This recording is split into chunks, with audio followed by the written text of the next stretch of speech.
जय हिंद दोस्तों। एजुकेशन एक ऐसा फंडामेंटल राइट जो आम इंसान के सोशियो इकोनॉमिक डेवलपमेंट के लिए जरूरी है, लेकिन हाल ही के दिनों में भारत में स्कूल की बढ़ती हुई फीस को लेकर चर्चाएं बहुत तेजी से बढ़ रही हैं। सोशल मीडिया से लेकर न्यूज़पेपर्स पर नजर डालने से अलार्मिंग स्टोरीज निकलकर सामने आती हैं। सिर्फ मेट्रो सिटीज ही नहीं, टायर 2 और टायर 3 सिटीज में भी पेरेंट्स बढ़ती हुई फीस के खिलाफ आवाज उठा रहे हैं।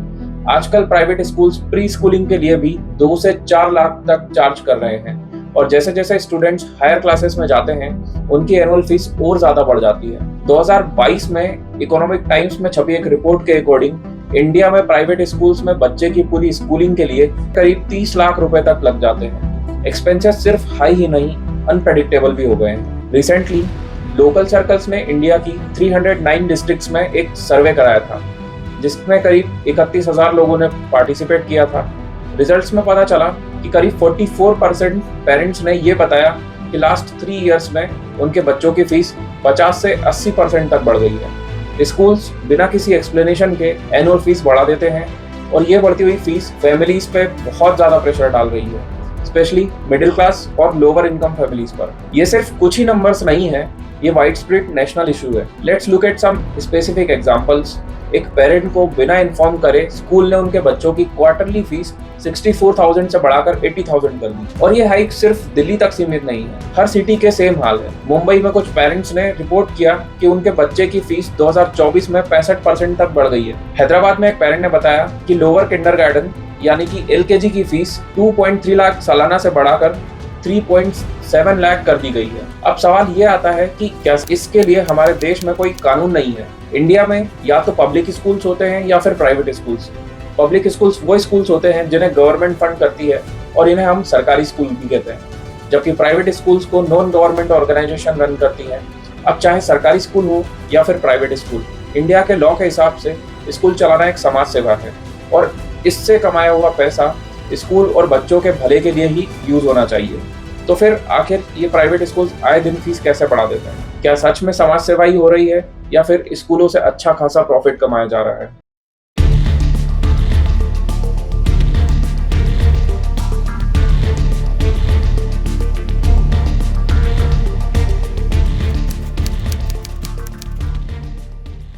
अब देखिए, इंडिया में अगर किसी को प्राइवेट स्कूल एस्टेब्लिश करना हो तो उसे आरटी एक्ट 2009 के हिसाब से या तो नॉन प्रॉफिट ट्रस्ट या नॉन प्रॉफिट सोसाइटी या फिर कंपनीज एक्ट 2013 के सेक्शन 8 के अकॉर्डिंग नॉन प्रॉफिट कंपनी डालकर करना होता है। कुल मिलाकर स्कूल सिर्फ नॉन प्रॉफिट ऑर्गेनाइजेशन की तरह ही चलाया जा सकता है, और ये रेगुलेशंस इसलिए बनाए गए थे क्योंकि इंडिया में एजुकेशन एक फंडामेंटल राइट है, और ये हर वर्ग, हर सेक्शन के लोगों के लिए एक्सेसिबल होनी चाहिए, और कोई भी इसे बिजनेस ना समझ ले और इससे प्रॉफिट कमाने की ना सोचे। ये नॉन प्रॉफिट स्ट्रक्चर्स, ये रूल्स पेपर पे तो बहुत ही सही लगते हैं, पर रियलिटी इससे कहीं ज्यादा कॉम्प्लिकेटेड है।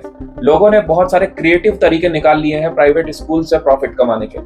अब जैसा कि मैंने बताया था, ये जो स्कूल्स हैं इनके ऑपरेशंस को या तो ट्रस्ट या फिर सोसाइटीज मैनेज करते हैं। स्कूलों को डे टू डे सर्विसेज जैसे कि इंफ्रास्ट्रक्चर से लेके यूनिफॉर्म्स, टेक्स्ट बुक्स के लिए वेंडर्स की जरूरत पड़ती है। आइडियली ये सर्विसेज लेजिट तरीके से प्रोक्योर होनी चाहिए, पर ऐसा होता नहीं है, और यही शुरू होता है स्कूल से पैसे कमाने का खेल। ट्रस्टीज अपने किसी रिलेटिव या किसी जानने वाले के नाम पे प्राइवेट कंपनीज खोलते हैं जो स्कूल्स के लिए एज ए वेंडर एक्ट करती है, और ये जो कंपनीज होती है उनके लिए ऐसा कोई रूल नहीं होता कि ये भी नॉन प्रॉफिटेबल होनी चाहिए। यही कंपनीज स्कूल्स को सारी चीजें महंगे दामों में प्रोवाइड करती है, और इस तरीके से ट्रस्टीज या सोसाइटी मेंबर्स प्रॉफिट कमाते हैं। स्कूल सेटअप करने के लिए या फिर इंफ्रास्ट्रक्चर डेवलप करने के लिए जो जमीन की जरूरत पड़ती है वो भी ये ट्रस्टीज लीज करते हैं, और उससे भी प्रॉफिट्स कमा लेते हैं। कई केसेस में ये जो ट्रस्टीज होते हैं ये बड़े बड़े पॉलिटिशियंस या फिर बिजनेसमैन होते हैं, और इनके लिए काम और आसान हो जाता है। और ये तो कुछ ही टैक्टिक्स हैं, ऐसे कई तरीके हैं जिससे इन so called non profit school से प्रॉफिट निकाला जाता है। यही वजह है कि आजकल आपने देखा होगा स्कूल खोलने के लिए बड़ी बड़ी ऑर्गेनाइजेशंस भी करोड़ों रुपीस इन्वेस्ट कर रहे हैं, और पॉलिटिशियंस भी स्कूल्स में काफी दिलचस्पी दिखा रहे हैं, क्योंकि इससे वो जनता के बीच रिलेवेंट भी बने रहते हैं और साथ में पैसा भी कमा लिया जाता है। इवन प्राइवेट इक्विटी फर्म्स भी अब इंडिया के एजुकेशन इकोसिस्टम में बहुत ज्यादा हेविली इन्वेस्ट करते हुए नजर आ रहे हैं। बड़े प्राइवेट इन्वेस्टर्स ने ऑलरेडी भारत के टॉप स्कूल चेन में इन्वेस्ट कर रखा है। और ये प्राइवेट इक्विटी फर्म्स का स्कूल में बढ़ता हुआ रोल कंसर्निंग है, क्योंकि सब जानते हैं पीई फर्म्स अपने इन्वेस्टमेंट्स पे अच्छा रिटर्न एक्सपेक्ट करते हैं और उनके लिए सबसे ज्यादा जरूरी एस्पेक्ट प्रॉफिट होता है।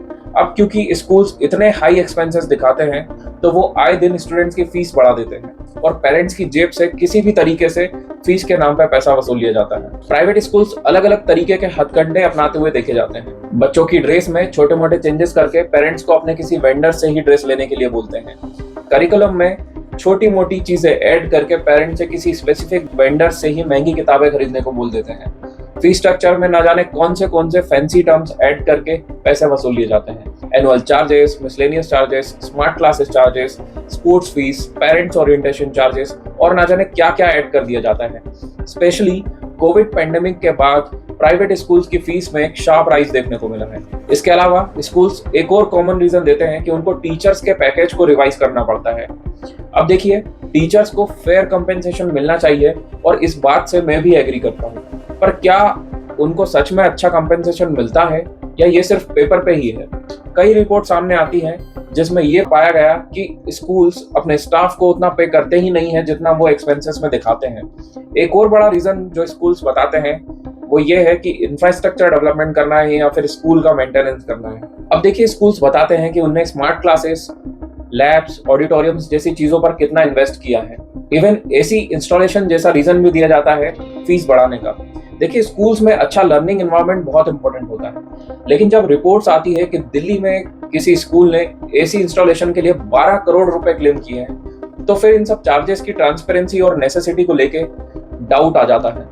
इंडिया में लोगों को एक बात जरूर पता है कि अगर बेटर फ्यूचर चाहिए तो बढ़िया एजुकेशन जरूरी होती है।